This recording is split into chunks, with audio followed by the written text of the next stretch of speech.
सरकार के कर्मचारी ये जानने के लिए उत्सुक हैं कि 8वें वेतन आयोग 8th पे कमीशन की सिफारिशें लागू होने के बाद उन्हें कितना एरियर यानी कि बकाया वेतन मिल सकता है।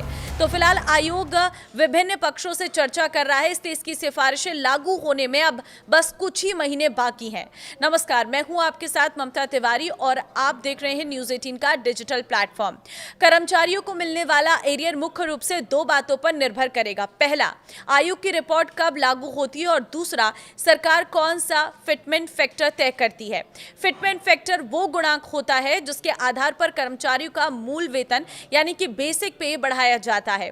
जितना अधिक फिटमेंट फैक्टर होगा, वेतन और एरियर दोनों ही उतने अधिक होंगे। कुछ विशेषज्ञों का मानना है कि 8वें वेतन आयोग की सिफारिशें मार्च 2027 से लागू हो सकती हैं, जबकि कुछ का अनुमान है कि ये प्रक्रिया मई 2027 के बाद पूरी होगी। एक राय यह भी है कि आयोग मार्च 2027 तक अपनी रिपोर्ट सरकार को सौंप सकता है, जिससे कर्मचारियों को अप्रैल 2027 से बढ़ा हुआ वेतन मिलना शुरू हो सकता है।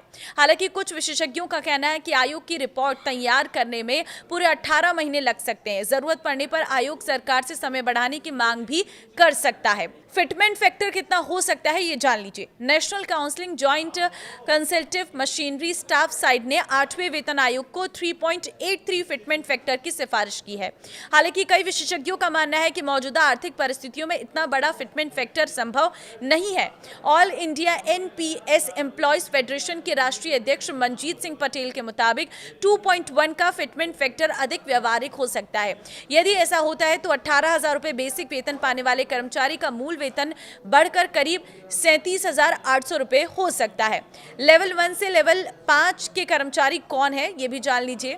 7वें वेतन आयोग के पे मैट्रिक्स के अनुसार लेवल 1 से 5 में मल्टीटास्किंग स्टाफ एमटीएस, चपरासी, office attendant, lower division clerk यानी कि LDC, upper division clerk UDC, senior clerk, technician, stenographer, head constable, staff nurse और अन्य शुरुआती स्तर के कर्मचारी शामिल है। तो कितना मिल सकता है एरियर में आपको बताती हूँ। कुछ एक्सपर्ट्स के अनुसार अगर संशोधित वेतन सितंबर 2027 से लागू होता है तो करीब 20 महीने का एरियर बन सकता है।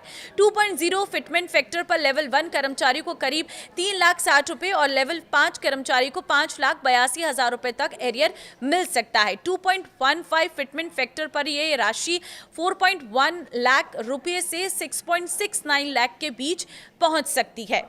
तो 2.28 फिटमेंट फैक्टर पर एरियर 4.60 लाख रुपये से 7.44 लाख रुपीस तक पहुंच सकता है। 2.57 फिटमेंट फैक्टर लागू होने पर लेवल 1 कर्मचारी को 5,65,000 रुपए और लेवल 5 कर्मचारियों को 9,13,000 रुपए तक एरियर मिलने का अनुमान है। वहीं अगर यह फिटमेंट फैक्टर 2.86 लागू होता है तो लेवल 1 कर्मचारी को करीब 6,69,000 रुपए और लेवल 5 कर्मचारी को 10,82,000 रुपए तक एरियर मिल सकता है। तो हालांकि ये सभी आंकड़े केवल अनुमान है। कर्मचारियों को मिलने वाली वास्तविक वेतन वृद्धि और एरियर की राशि का पता तभी चलेगा जब सरकार 8वें वेतन आयोग की अंतरिम रिपोर्ट को मंजूरी देकर आधिकारिक रूप से लागू करेगी। अब आपको क्या लग रहा है, आप मुझे कमेंट में अपनी राय जरूर दें और इस वीडियो को सभी सरकारी कर्मचारियों के साथ शेयर कर दें। नमस्कार।